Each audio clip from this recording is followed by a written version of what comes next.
My elderly father started sending me Venmo requests for $50 every day. Today, he requested $10,000. I'm sitting in my car outside a police station, and they've just told me there's nothing they can do.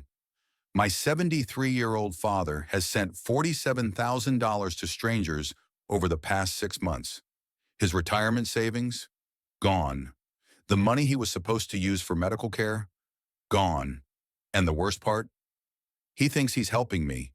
He thinks I'm the one asking for the money because someone has hacked his phone, cloned my number, and has been impersonating me through text messages. And my dad, who barely understands technology, has been sending every dollar they asked for. I only found out because today's request was too big even for him to ignore. By then, it was already too late. What's up, everyone?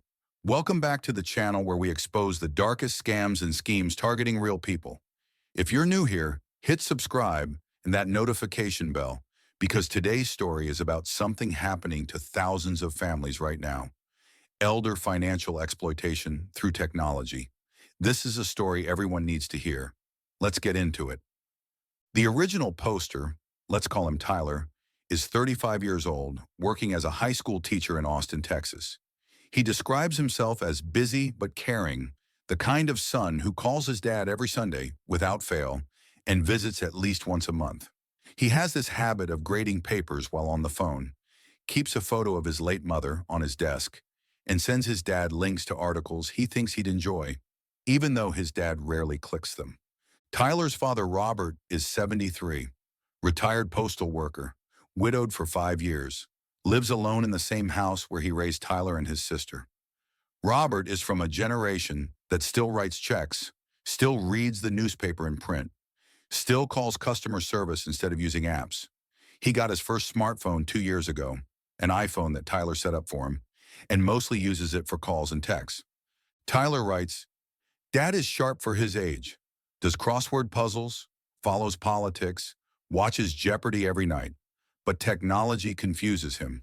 He doesn't understand apps, gets frustrated with passwords, believes everything he reads online.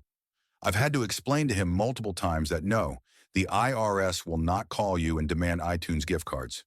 No, Microsoft tech support will not email you asking to remote into your computer, but he's learning, or so I thought."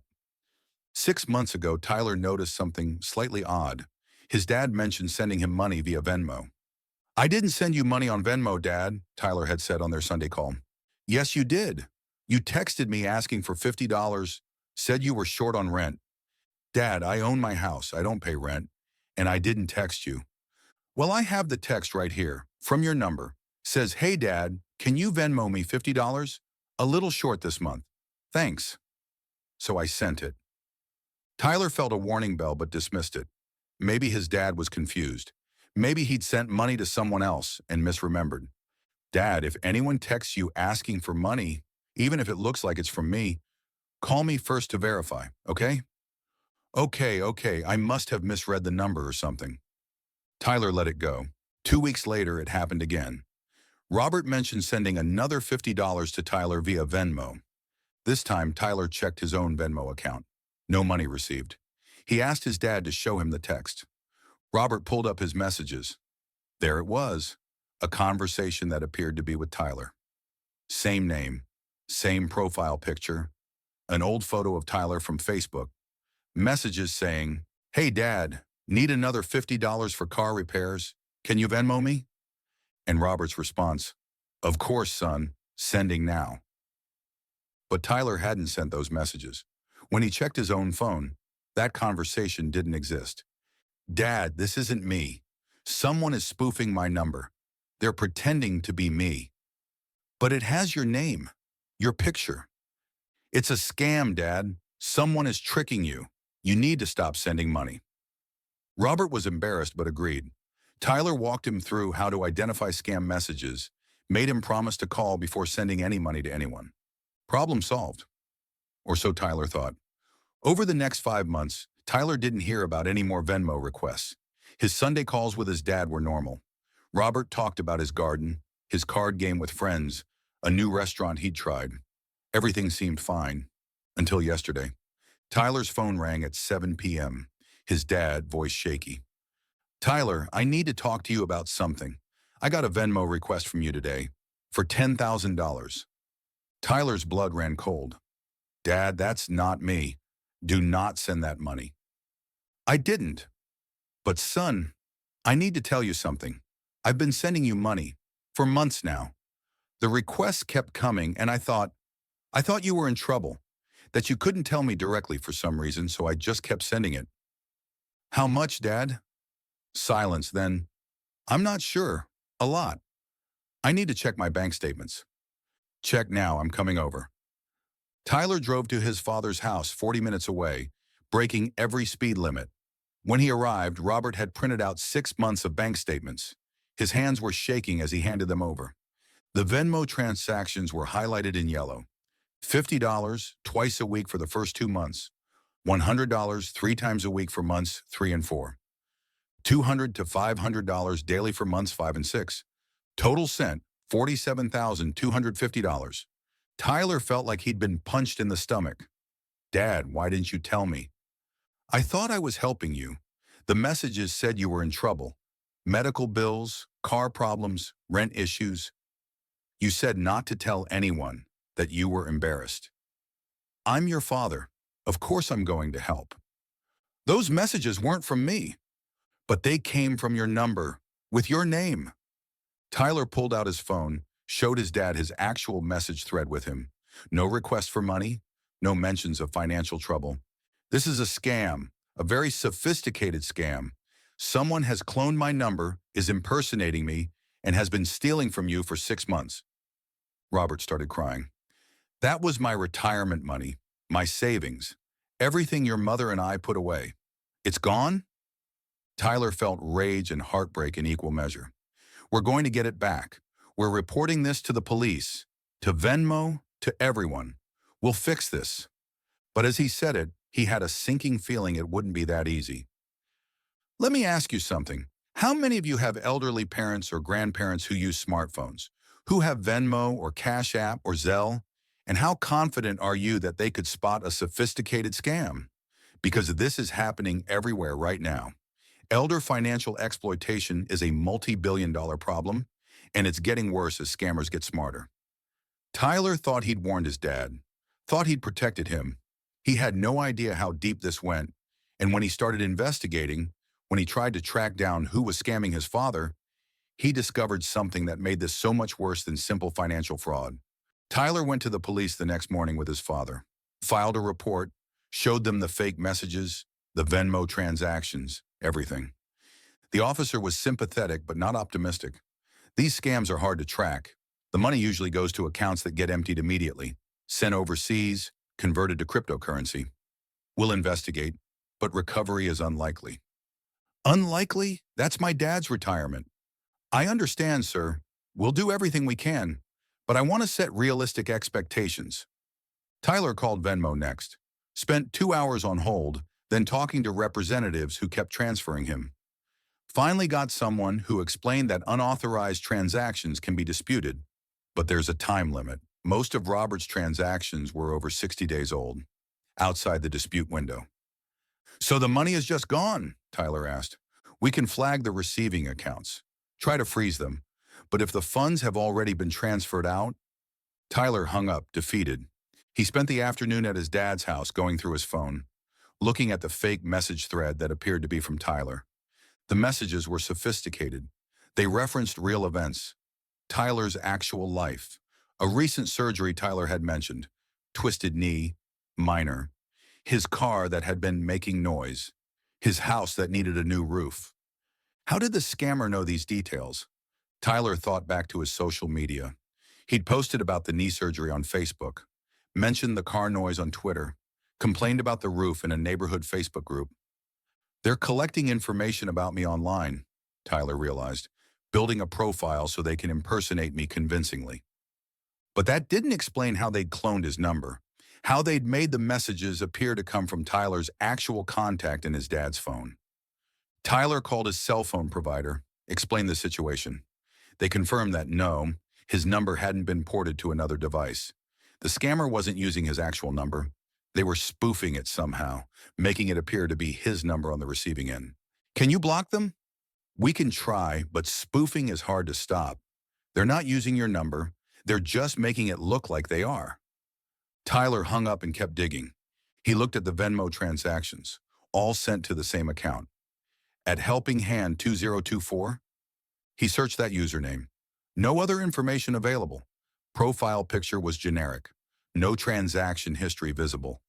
Dead end. Then Tyler had an idea. He texted the fake Tyler thread from his dad's phone. I'm confused about the $10,000 request. Can you call me? Response came within minutes. Can't call right now. Just need the money urgently. Medical emergency. Please, Dad. Tyler tried again. What kind of medical emergency? What hospital are you at? I'll explain later. Just really need the money ASAP. Please trust me. The responses were clearly automated or from someone monitoring multiple scams at once. Generic. Pushing for urgency. Tyler took a screenshot of everything and posted it on his Facebook, warning his friends. Scam warning. Someone is impersonating me to scam my elderly father. If your parents get requests from you that seem off, verify first. Within an hour, 3 friends commented that their parents had mentioned similar requests. Small amounts, $20 to $50. That seemed odd, but the parents had sent anyway. This wasn't targeting just Robert. It was targeting multiple elderly people in Tyler's network. Tyler created a spreadsheet, documented every friend whose parent had been targeted. Amounts ranged from $20 to several thousand. Most hadn't realized it was a scam until Tyler's post. He found a pattern. All the targets were over 65. All had children who were active on social media. All used Venmo or similar apps. The scammers were farming social media for adult children with elderly parents, gathering information, then impersonating the children to extract money from the parents. Tyler joined online forums for scam victims, found hundreds of similar stories, thousands of dollars lost, families devastated, law enforcement overwhelmed and mostly helpless. One forum post caught his attention. A woman in California described the exact same scam. Her mother had sent $60,000 to someone impersonating her. But the woman had done something clever.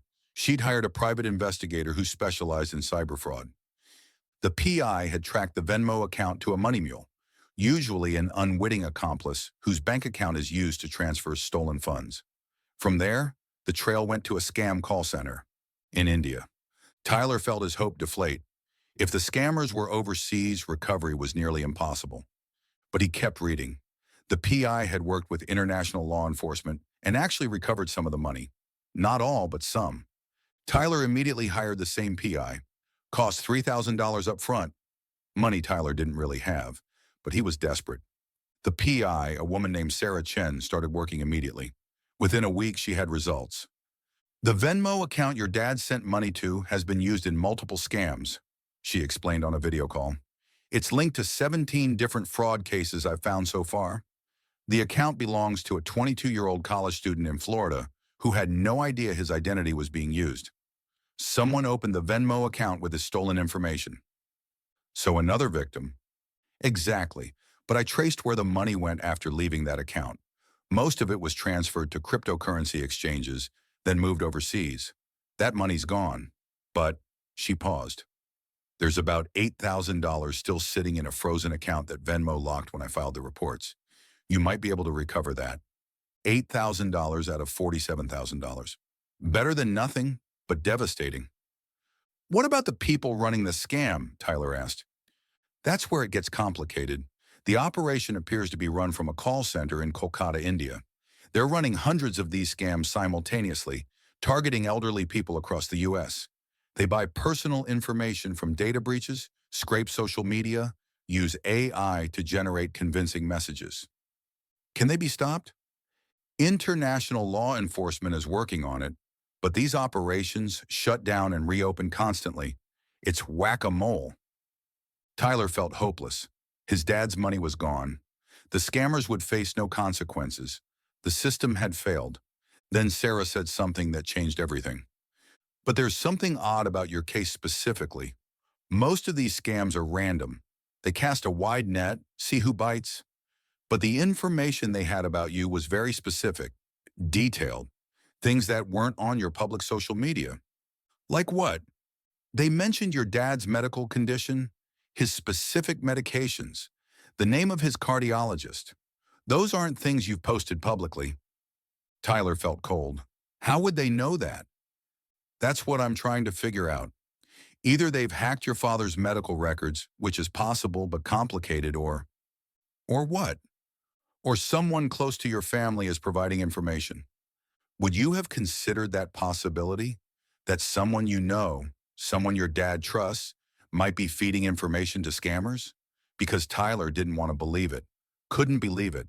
But when he started looking at who had access to his father's personal information, the truth became impossible to ignore.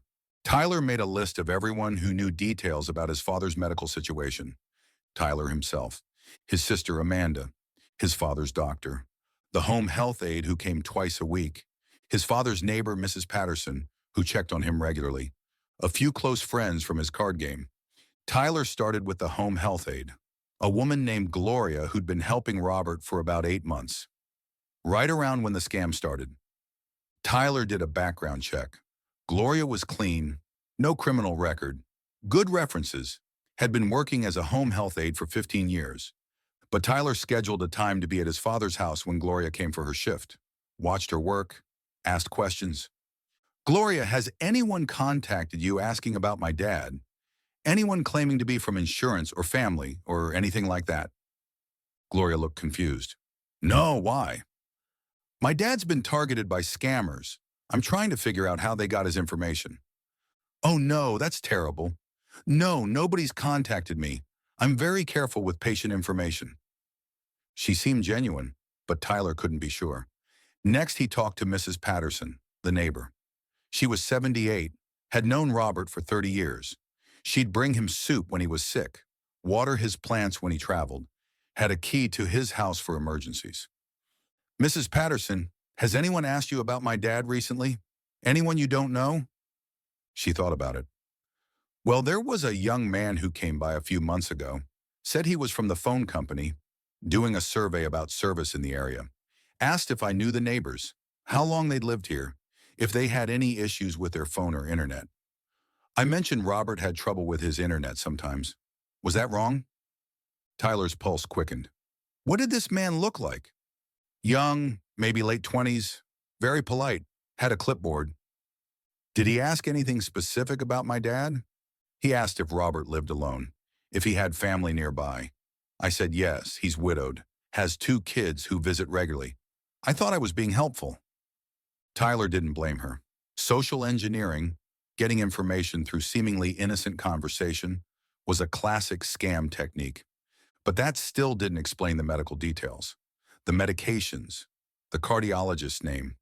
Then Tyler remembered his sister Amanda. He called her. Amanda, have you posted anything about Dad's health on social media? What? No, why? The scammers had specific information about his medical situation. I'm trying to figure out how. Tyler, I don't post about Dad's personal stuff. You know that. What about in mom groups, online forums, anywhere you might have mentioned it? Silence, then, oh God, there's this Facebook group for people with parents who have heart conditions. I posted there a few months ago asking for advice about Dad's medication. I didn't use his real name, but I might have mentioned you by name, and the doctor's name. I was asking if anyone had experience with that specific cardiologist. There it was. Amanda, that group, is it private? Yes, but anyone can join. It has like 15,000 members. Scammers often infiltrated these groups, lurked silently, collected information about vulnerable elderly people, then used that information for targeted scams. That's how they got the information, Tyler said. They saw your post, found me on your Facebook, gathered everything else from my public posts, and built a complete profile. It made sense. It was a complete explanation. The scam was sophisticated but ultimately impersonal. Just criminals using publicly available information, combined with information from semi-private support groups. Tyler reported this to Sarah, the PI. She agreed it was likely how the scammers had gathered their intel. So it's over? Tyler asked. We know how it happened. We've recovered what we can. We move on? That's usually how these cases end, yes. I'm sorry we couldn't recover more of your father's money. Tyler thanked her and hung up. That should have been the end of it, except, I know what you're thinking. Case solved. Scammers found information in a Facebook group, targeted Tyler's dad, stole his money. It's awful but explainable. Except Tyler couldn't shake the feeling that something was still wrong. And when he looked at his sister's Facebook post from that support group, when he really read it carefully, he found a detail that made everything else fall apart. Okay, but here's the detail that broke the whole case open. Tyler couldn't let it go. Something bothered him about the timeline. Amanda had posted in the Facebook support group 4 months ago, but the scam had started 6 months ago. The scammers had been targeting Robert before Amanda's post existed. Tyler called Sarah back. The Facebook group theory doesn't work. The scam started before my sister posted about Dad. Are you sure about the timeline? Positive. I have all the Venmo transactions. First one was 6 months ago.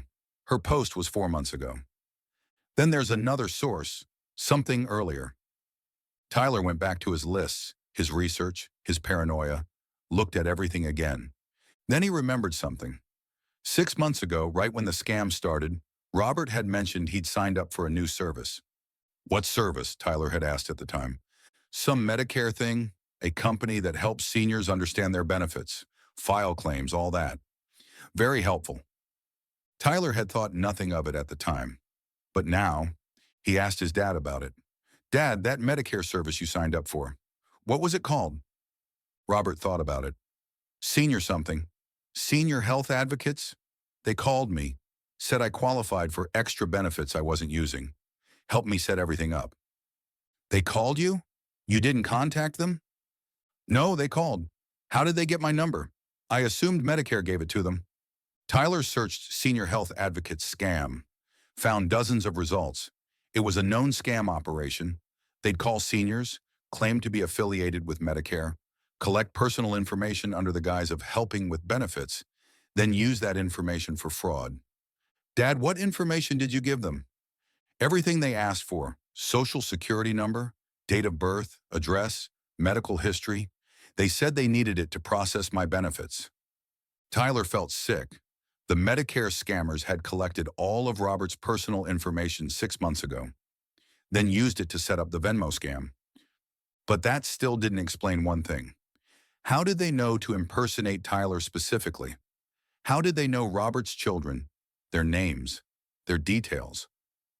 Tyler asked his dad if the Medicare people had asked about family. Yes, they asked if I had children, what their names were, how to contact them in case of emergency. I gave them your name and Amanda's, and your phone numbers. They had everything, complete access to Robert's information, and they'd used it to create a targeted, personalized scam. Tyler reported the Medicare scam to the FTC, to the police, to everyone he could think of. But the company was already shut down, the operation moved, the people disappeared. Another dead end. Tyler was explaining all this to his dad when Robert suddenly said, "Wait, there's something else." What? After I signed up with that Medicare company, they said they'd send a representative to my house to help me set up some health monitoring equipment. A young woman came by. She was here for about an hour, helped me install some app on my phone. What app? I don't remember. Something to track my heart rate, my medication schedule. She set it all up for me. Tyler grabbed his dad's phone, looked at installed apps, found one called Health Tracker Pro. He searched for it in the App Store. It didn't exist. His blood ran cold. Dad, this app, it's not real. It's malware. He opened the app's permissions. It had access to everything: contacts, messages, camera, microphone, location. The scammers hadn't just collected Robert's information during that phone call. They'd installed spyware on his phone. They could see every message, every contact, everything. That's how they'd cloned Tyler's contact. They had direct access to Robert's phone.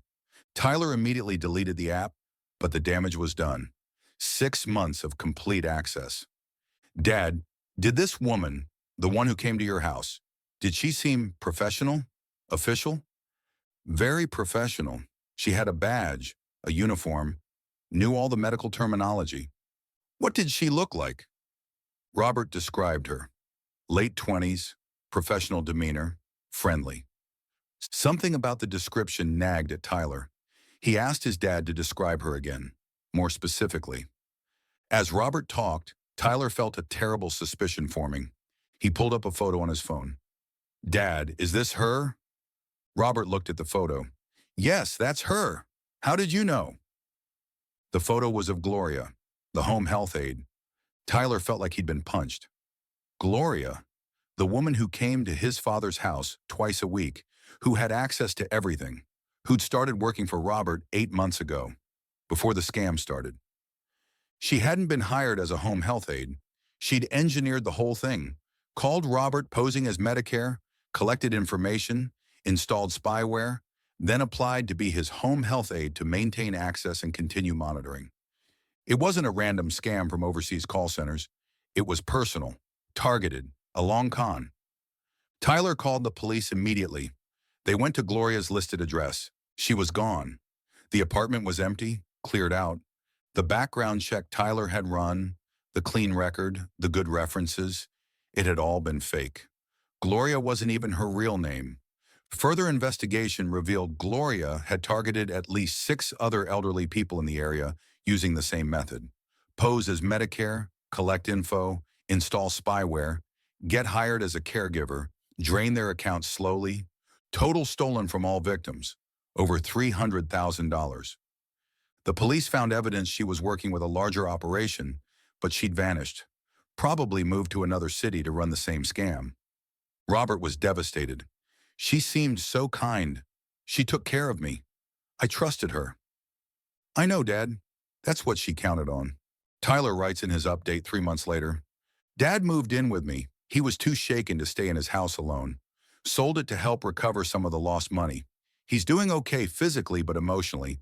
He doesn't trust anyone anymore. We recovered about $12,000 total out of $47,000. The rest is gone.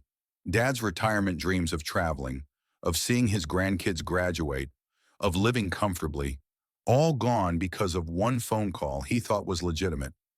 Gloria was never found. The police think she's moved to another state, running the same scam under a different name, preying on other elderly people who just want help managing their health. The thing that haunts me is how preventable this was. If I'd been more involved with Dad's healthcare, if I'd questioned who was calling him, who was coming to his house, if I'd checked his phone for weird apps, if.